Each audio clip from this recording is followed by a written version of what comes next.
Okay, so ito naman Benita Hara Ancestral House. So meron daw itong mural sa taas. Halika tingnan natin.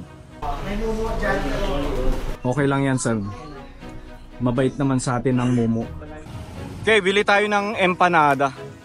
Ilang taon na itong empanada? Ano no? Mga 19 ano pa na eh.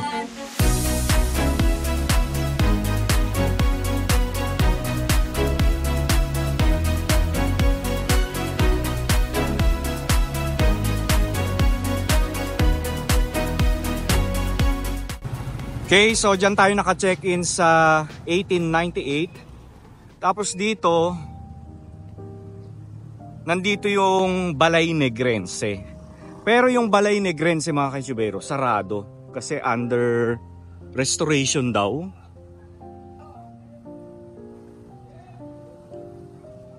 So ito another ruin mga kaitsubero.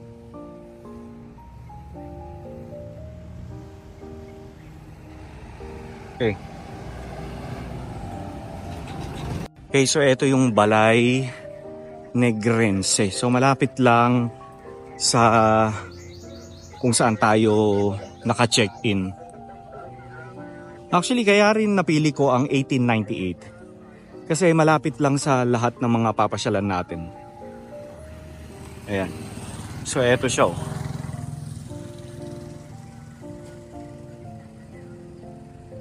Okay, is closed for restoration until further notice.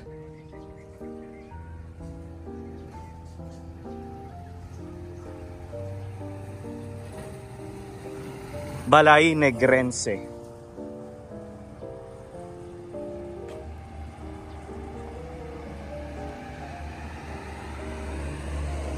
Okay. So noong 2022 galing tayo dito, na feature na natin ito. Sa mga hindi pa nakapanood, ilalagay ko na lang yung link sa description below para mapanood ninyo, ano. Ayan. Tapos dito sa katabi ng Balay Negrense, mayroong bahay. Yung tawag nila greenhouse kasi kulay green. Pero hindi ito open for public viewing, ano, kasi private siya mga kaitsubero. Yan. So maraming mga bahay talaga rito sa area ng etong 5 de Nobyembre. Ayan pa oh. Oh. Sa mga hindi ito open for public viewing, ano. Kasi may mga ilang mga private owned na lumang bahay. Hindi pa nila na-adapt yung ipakita sa public ang kanilang property, ang kanilang bahay. So unti-unti, I'm sure darating din ang panahon na i-open din nila sa public itong kanilang mga bahay, ano. Ayan.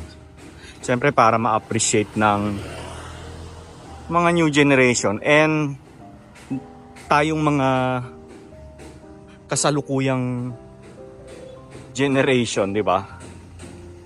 Tapos ito, Farmacia Locsin.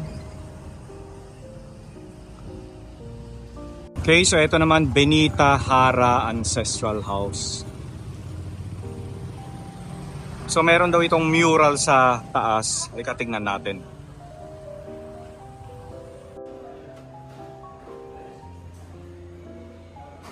Akyat tayo, tingnan natin yung mural. So yung mural daw dito original. Ayan o. Oh.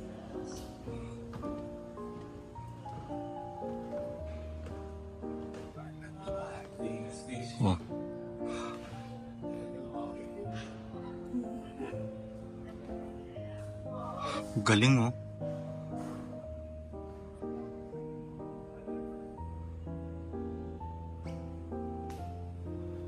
So itong bahay na ito ay na-acquired na ng government. Yan.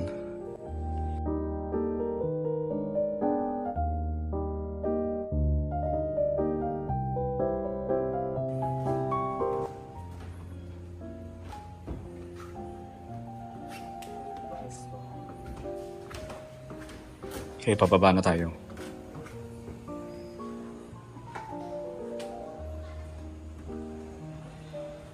So ito mga picture ng mga naging vice mayor.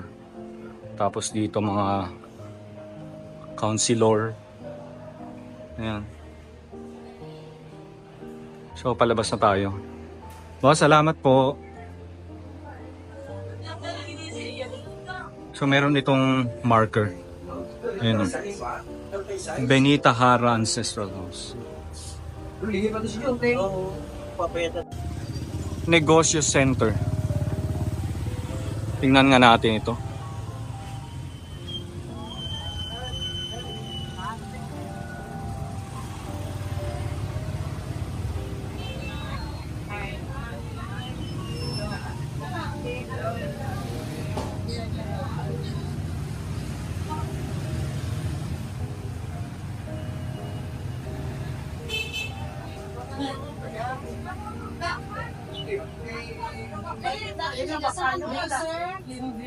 Maaari sila sa Monday, touch na.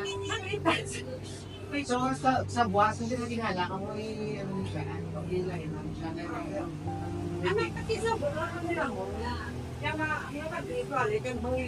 May event nila.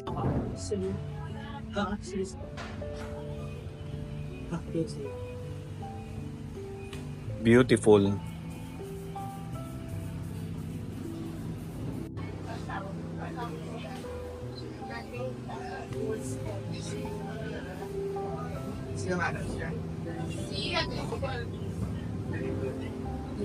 Okay, so ito naman yung greenhouse na tinatawag. So open daw ito sa public. Halika, puntahan natin.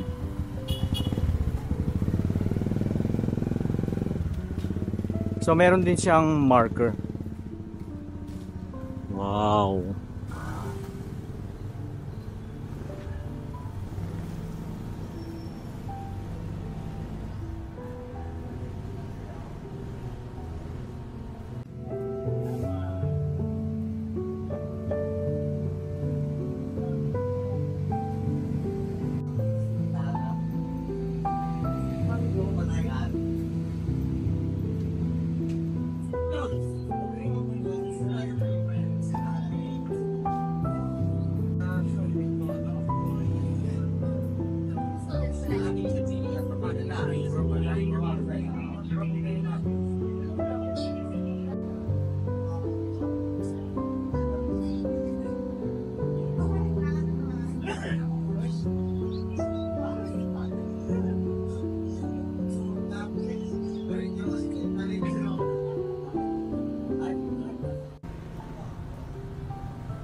Diba mga kaitsubero, all wood. So eto siya. Angel Araneta Ledesma Ancestral House.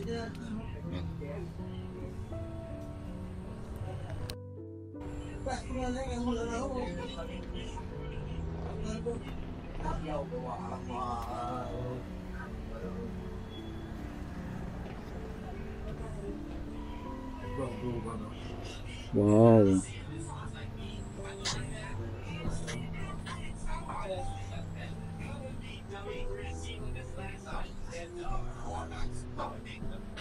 Nagpagod sa akin yung guro na.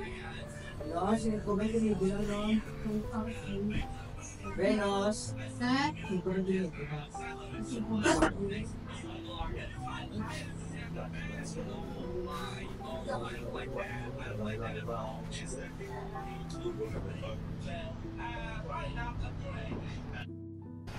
Sir, ito po ba ay na-acquire na ng government? Na? Okay. Cultural office to Cultural Office ng government. sila ay cultural.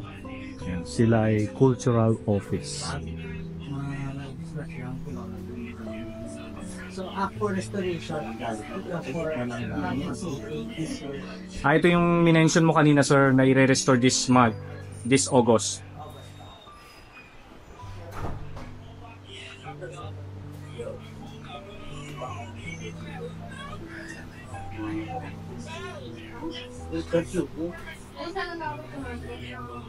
Grabe mga kaitsubero.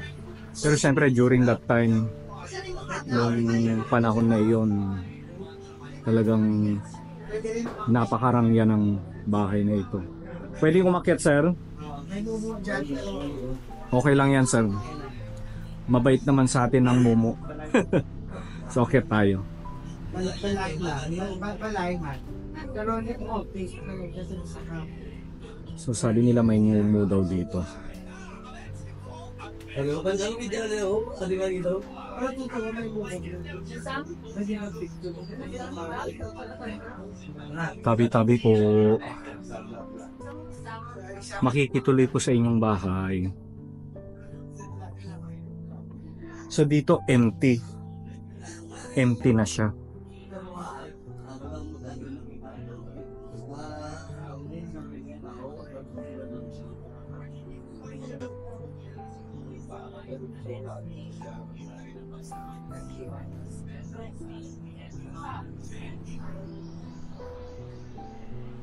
Tingnan nga natin kung pwede tayo makalabas dito.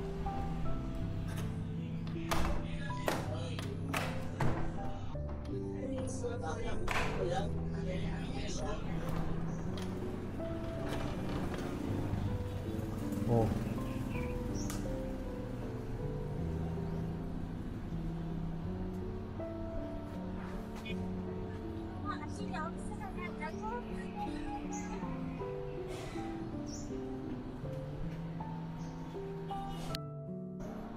Halika na, pasok na tayo.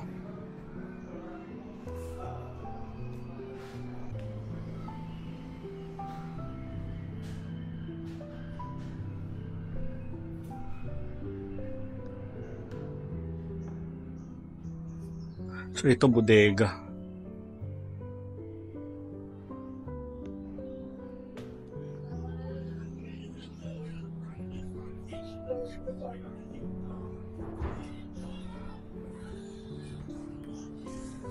This is another bedroom.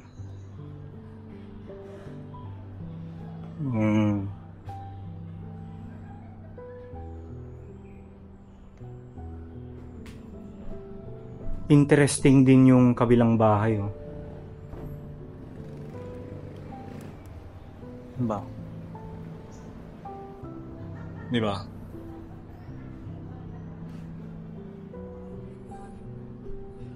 So ulitin ko lang, by November this year, i-restore na to ng NCCA. And ulitin ko lang, ito ang Silay Cultural Office. O, di ba? Ventanilla.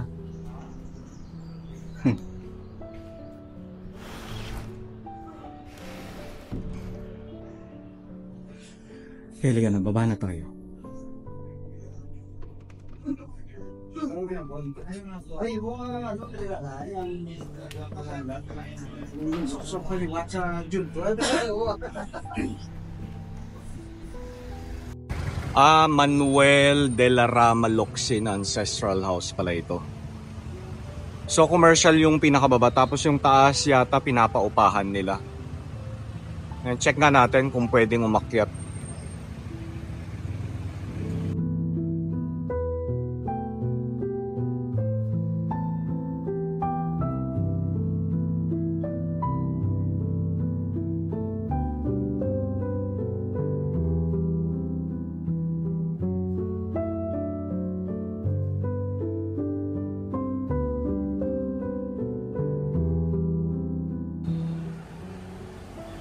So dito sa baba, commercial.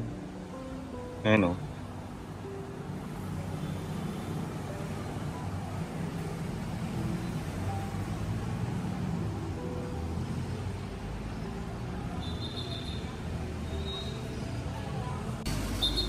Okay, so eto siya mga kaikibero. Manuel de la Rama Locsin Ancestral House.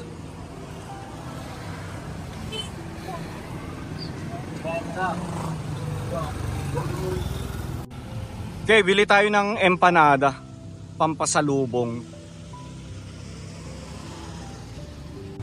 So, dyan tayo sa bahay na yan. Bibili ng famous na empanada dito sa Silay.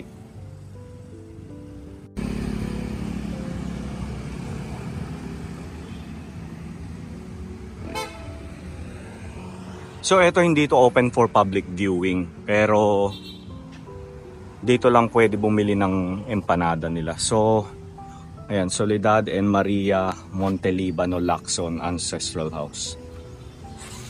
Papasok tayo.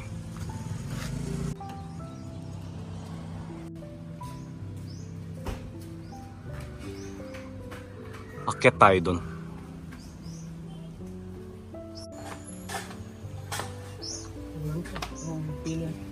Pabili empanada, boss.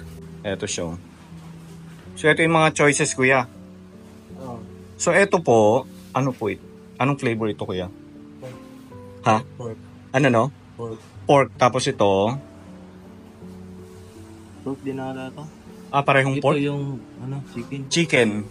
Sige, bigyan mo ko ng magkano isa? 60. 60 pesos. So 5-5. Chicken, ano? Sa Limang pork, limang chicken. 65 yung Okay lang. Sige. So mas mahal ang chicken nila. So kaya pala siya ganitong kulay kasi niluluto pa nila ulit.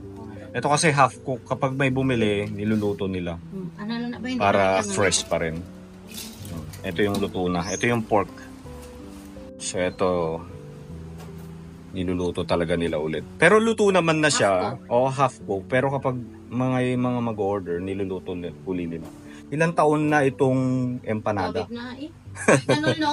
Nine- Matagal na. Mga 19 ano pa na 19, ano nga po? 1925. 1925 pa, kita nyo.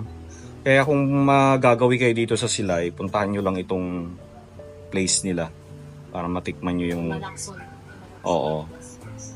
Salamat po. Okay, nakabili na ako ng empanada. Okay, so malapit lamang tayo sa BPI. Ayan BPI. Ito.